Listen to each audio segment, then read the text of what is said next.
ഇത് ഞായറാഴ്ച രാവിലത്തെ വീഡിയോ ആണ് കേട്ടോ.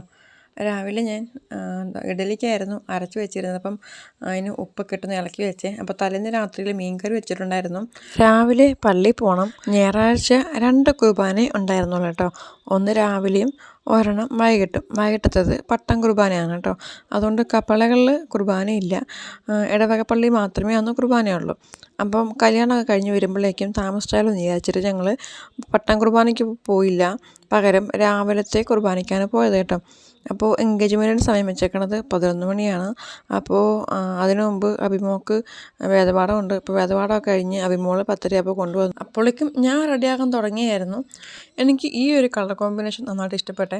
എൻഗേജ്മെൻറ്റിന് വേണ്ടിയിട്ട് എടുത്തതൊന്നുമല്ല, നേരത്തെ എൻ്റെ ഉള്ള സാരിയാണ് കേട്ടോ. ഫങ്ഷനൊക്കെ മാത്രമേ ഇതൊക്കെ കൊടുക്കാറുള്ളൂ.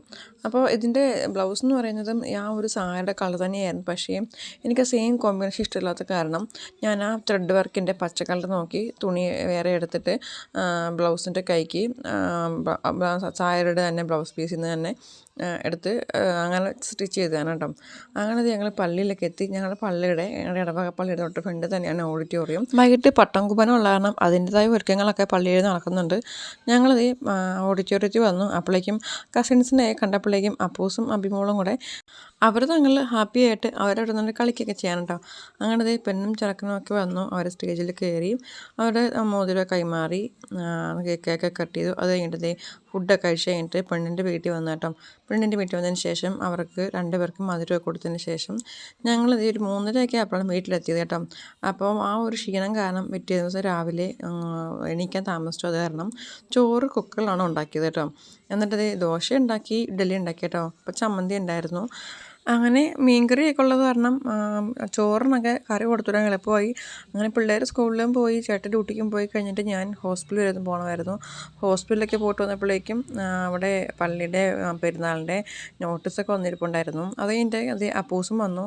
അപ്പോൾ അപ്പൂസ് അതൊക്കെ നോക്കിയിട്ട് അവന് ടിഫിൻ ബോക്സ് അവൻ തന്നെ കിച്ചണിൽ കൊണ്ടുവച്ചു കേട്ടോ. അവൻ ഇന്നും അതൊരു ശീലമാണ് കേട്ടോ. എന്നും വരിക, ബാഗ് കൊണ്ട് വെക്കുക, ടിഫിൻ ബോക്സ് എല്ലാം തുറന്ന് കാണിക്കുക, എന്നിട്ട് അടുക്കി വെച്ചിട്ട് കിച്ചണിൽ കൊണ്ടുവയ്ക്കുക കേട്ടോ. അങ്ങനെ സ്ഥിരം എന്നും അങ്ങനെ ചെയ്യും കേട്ടോ.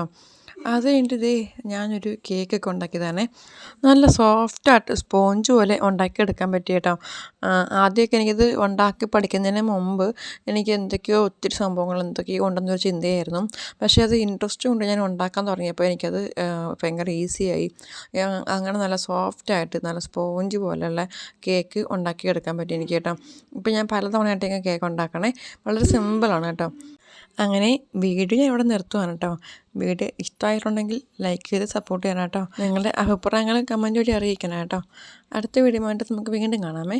അതുവരേക്കും ടാറ്റാ, ബൈ ബൈ.